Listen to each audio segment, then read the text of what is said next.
Hey, how you doing? Hey, my name is Vic. Pleasure to meet you. Hey, Vic. I'm a barber from Fayetteville, North Carolina, and I would love to bless you with a free haircut. Well, that's very nice of you. Thank you. I appreciate it, but I just got my trim about a week ago. What about a conversation? Is that cool? Yeah, definitely. All right, let's do it. What is your name and what do you do? My name's Roger Goodell, and I'm commissioner of the NFL. So being the NFL commissioner, what was the dream for you as you were a young man, though? Well, I always loved football, but when I graduated from college, I wrote a letter to my dad saying thank you for the opportunity and to get a college education, but also I wanted to make him proud, and I wanted to be NFL commissioner. And most people thought that was pretty silly. And by the way, it probably is, because I think there's only been 8 of us in 102 years. So it probably wasn't a realistic dream, but on the other hand, it was something that was mine. It was my passion. So what is one thing that stuck out to you the most about what they taught you? For my dad, it was courage. He was the United States Senator, and he was very strong on civil rights. He was very strong on ending the Vietnam War. He actually introduced legislation to end the war. He knew that would end his career. The lesson he taught us in that was stand up for what's right, have the courage to do what's right, and deal with the consequences. And particularly if you know the consequences are negative, that takes even more courage. So the courage was something that was really important to me. To my mom, it was really about loyalty and how to deal with people. She was really frank with people. People loved her because of that, and she was a guiding light. Now, I love what you said about your dad, and I've always been taught at a young age to stand on your word no matter what the consequence may be. Right. And that's important. That's what I try to tell a lot of other young people. And, quite frankly, that's why I was really inspired by actions of Kaepernick, and because not knowing or even knowing the consequence he may face, the fact is that you stand on your word and stand by what you believe in. I got to give respect to do so. So I was wondering, over the last couple of years of protest and empowerment, how has your view changed on what Mayor Kaepernick has done? Well, I don't know if it's changed. I think, the reality is he was standing up for what he believed in, and I think he was bringing attention to something that really needed to be brought attention to.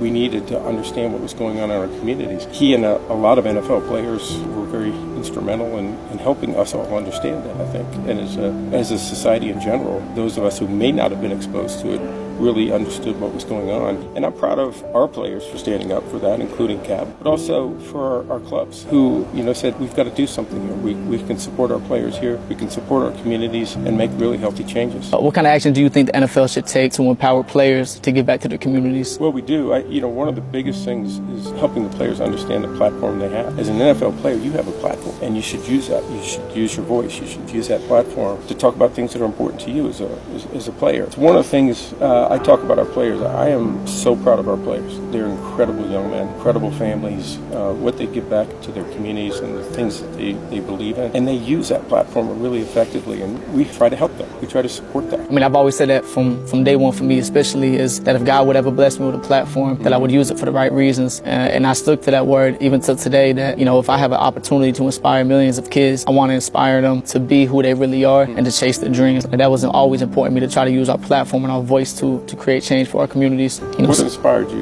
to take this approach? Really my community. Growing up in Fayetteville, North Carolina, my dad was one that always taught me to stand by what I believe in and trying to make a change for ones that feel like they don't have a voice. That was always important for me. And we grew up in a community where you're not really seen in any other light other than going to the military or going to college. And for me to be one that has a passion, otherwise I was told all the time that I would never make it out. So my inspiration was to break the narrative of what it is that we can accomplish from small inner cities, and that's the motivation to now reach back and show many other kids how they can do the same thing. It may not be Fayetteville, but from wherever they're at, you can definitely create those opportunities. One of the things that I'm always interested when I talk to younger people, what are the things you overcame? So you had to overcome a lot to do that, right? You had to overcome a generation of people who said, no, this is what you do, and you broke that mold, and you're an inspiration to a lot of people, so good for you. I appreciate that. What do you think the hardest hurdle for you was, maybe personally, to become commissioner? Not maybe from what other people would say, but the battle between you versus you, I think, is the most important battle. Yeah, when I was young, Vic, I wasn't the best student in high school. I mean, I cared about sports, and I probably put too much attention on that. And I have 4 brothers, so we're 5 boys in 7 years. They were all great students. They were all great kids. And I think people didn't believe I could really be something. It sort of created a motivation for me when I went to college to say, I got to prove to people I can be somebody. And so I really just worked. I focused on it, and I said, I've got to do this. Part of it was I didn't want to let my family down. I wanted to prove to them that I could be something special too. They still supported me all the way. I mean, it wasn't that they weren't there to support, but I think they said I was underachieving, I think is the way they put it. And I was. That was probably the biggest thing for me to overcome. I know they're both proud of you. Thank you. I appreciate that. I hope so. That's why you live this life, is make people proud of you, particularly the people who gave you those opportunities, right? Yeah, absolutely. You have to. You gotta get back to the ones that made you, man. Definitely. Nah, absolutely. One thing, especially too, about for me, is to break barriers and to show kids that they are not limited to whatever it is that they think they can achieve. I think it was important for me to use my voice first and not be limited to my craft. That was the first thing that I felt I was limited to, was only the one thing that people thought I was good at. For me to break that and to show kids that they can achieve anything that's possible. I see that for us, speaking from our communities, that a limit that we've seen in the NFL organization may be in the ownership stake. Do you think there are pathways and things that people could do, whether it's the players or other investors, to maybe have an opportunity at ownership stake in the NFL? Yeah, we do have minority owners, but we want more. We feel like we can have more diversity in ownership. And actually, when the 32 clubs come together and meet, they develop policy. One of the things they all voted on collectively, unanimously, by the way, is that we want to seek more diversity in ownership. So that's for the existing owners. We also have a club being sold to the Denver Broncos right now, and we made it clear we would like to see diversity in that ownership group that comes in. We don't select that, but we do approve it. I'm hopeful and believe that we'll continue to see more opportunities. I want to make sure that, for myself, that I continue to try to give a voice to the people that feel like they might not have a voice. What do you think the NFL should be doing right now to strengthen maybe the voice of some of the black coaching staff and players that have on and off the field? Well, we're trying to do whatever we can to give them the opportunities. That's number one, right? Yeah. We want to develop them, and we want to give them those opportunities to be head coaches, general managers. And we've made real progress, but progress is never enough in my view. I think the fundamental issue you have to do is be able to listen, right, and have respect for people and understand their perspective and use that to get better. What we're trying to do is get better and give those opportunities so that we do see better diversity among head coaches. We're seeing it in other positions.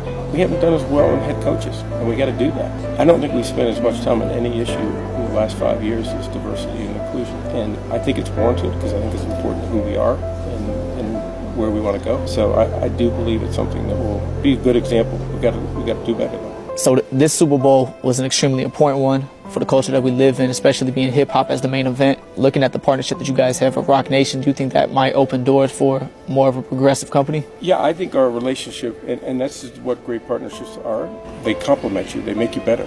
And I think Roc Nation has made the NFL better. Clearly, the core objective for our partnership was to make our halftime shows better, more entertaining, more diverse, more opportunity to bring more people into the game. They clearly achieved that since we've had this relationship.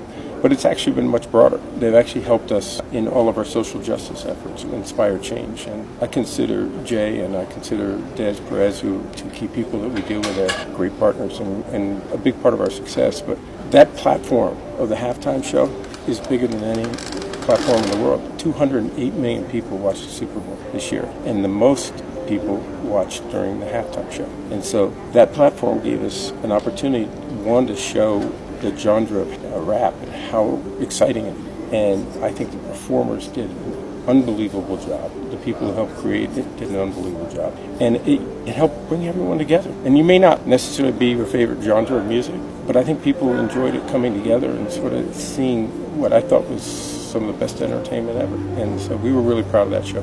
If Roger today can speak to 18-year-old Roger, what would you tell yourself? Believe in yourself. You can do it. You may not have gotten off to the best start, but you did that. And, believe in yourself. You just got to work hard. I've always said there are people who are smarter, there are people more talented, there are people better athletes, there are people who are better at everything. But nobody can outwork me. I can outwork anybody. And so I've always thought that was an advantage for me. That's the key right there. I can control it, and you can control it, right? Absolutely. And I really believe doing what's important in your heart, too. Yeah, I appreciate you taking time to be vulnerable, sit down and have a conversation. I'm sorry I couldn't get you with a haircut, but next time. Next time for sure. You're in. I appreciate you. Okay, thanks, Vic.